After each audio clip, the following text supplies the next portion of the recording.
আজকে রান্না করব ইঁচড়। তো ইঁচড়টা কিভাবে রান্না করছি তোমরা প্রথম থেকে শেষ অবধি ভিডিওটা দেখার অনুরোধ রইল। ভালো লাগলে অবশ্যই লাইক করো, কমেন্ট করো আর সাবস্ক্রাইব করো। তো আজকে বড় একটা ইঁচড় নিয়ে নিয়েছি। এই দেখো একদম কচি ইঁচড় আছে, বড় হলেও কিন্তু কচি। তো ইউটিউব হয়ে একটা সুবিধা হয়েছে কি বলো তো, আমাদের যে কোনো রান্নায় একটু যত্ন সহকারে রান্নাটা করছি। মানে অন্যবারে কি হয়, যদি না ব্লগ করতাম, ভিডিও করতাম, তাহলে আমরা যে কোন মানে তাড়াতাড়ি করে যেভাবে হোক রান্নাটা করে নিতাম, ইউটিউব দেখতাম, তারপর ফেসবুক দেখতাম, সেটাই টাইমটা বেস্ট হতো। এখন কিন্তু ওসব না করে শুধু ভিডিওই করা হয় যত্ন সহকারে।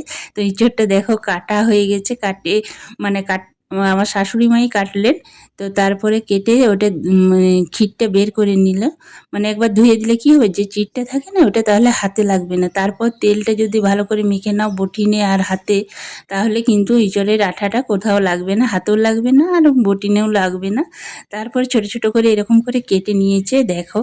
তো যেটা বলছিলাম, ইউটিউব হয়ে যেটা হয়েছে আমাদের সুবিধা, তো যত্ন সহকারে মানে দেখানো, পরিষ্কার পরিচ্ছন্ন সব সময় দেখিয়ে রান্না করা। তারপরে যা মানে রান্না হেসেলটা যা হয়ে থাকে অন্যবারে, যে পরিষ্কার না করেই রান্নাটা হয়ে যায় তারপরে পরিষ্কার, কিন্তু এখন না। কিন্তু তারপরে দেখো আমি সেদ্ধ করে নিয়েছি, এঁচড়টায় 2টো সিটি দিয়ে দিলাম।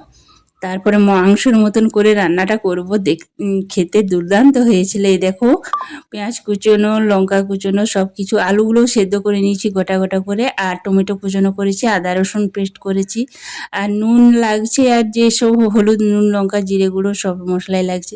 এবার আজকেও কিন্তু লুচি করা কড়াই করছি। তোমরা বলবে যে রোজ রোজ লুচি করা কড়াই করছে। যতটুকু তেল থাকে আমি সেটা ফেলে দিই না বা রেখে দিই না অনেক দিন ধরে। আমি পরের দিনেই কম থাকলে ভেজে নিই কিছু, আর মানে কম থাকলে রান্না করে নিই তরকারি, আর বেশি থাকলে কিছু ভাজাভুজি করে মানে ফুরিয়ে দিই, তেলটা রাখি না। তারপরে কড়াইয়েই সরষের তেল দিয়ে দিলাম, ফোড়নে শুকনো লঙ্কা, তেজপাতা দিয়ে দিলাম।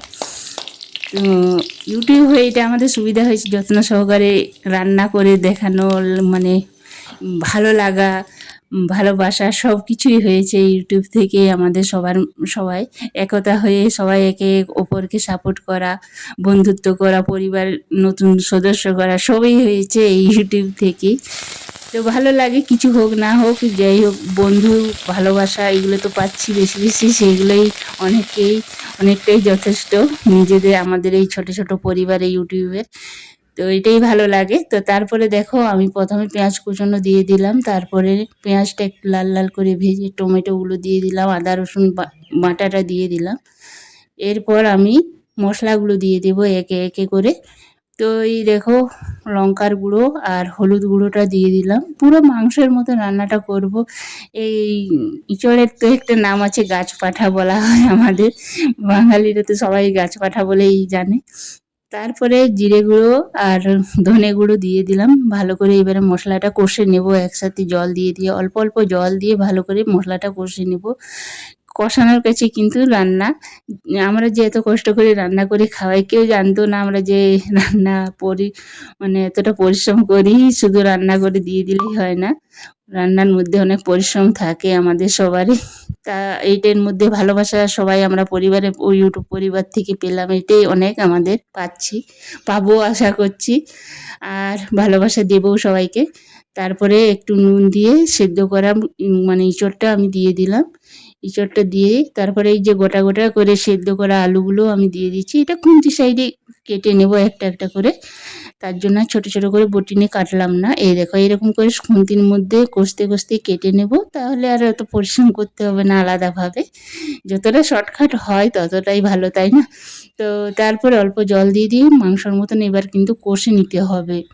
ভালো করে কষানোর কাছেই কিন্তু রান্না, যত কষবে জিনিস তত ভালো হবে। যে রান্নাই করো, মাছ করো, মাংস করো, ইঁচড় করো বা আলুর দমই করো, মশলা কষানোর কাছেই রান্না। এই দেখো আলুগুলো ছোট ছোট করে কেটে নিলাম, দেখো একই সাইজের হয়ে গেল। এরপর মিনিট 5-10 কষিয়ে নেব ভালো করে। তারপরে আমি মানে জল দিয়ে দেবো।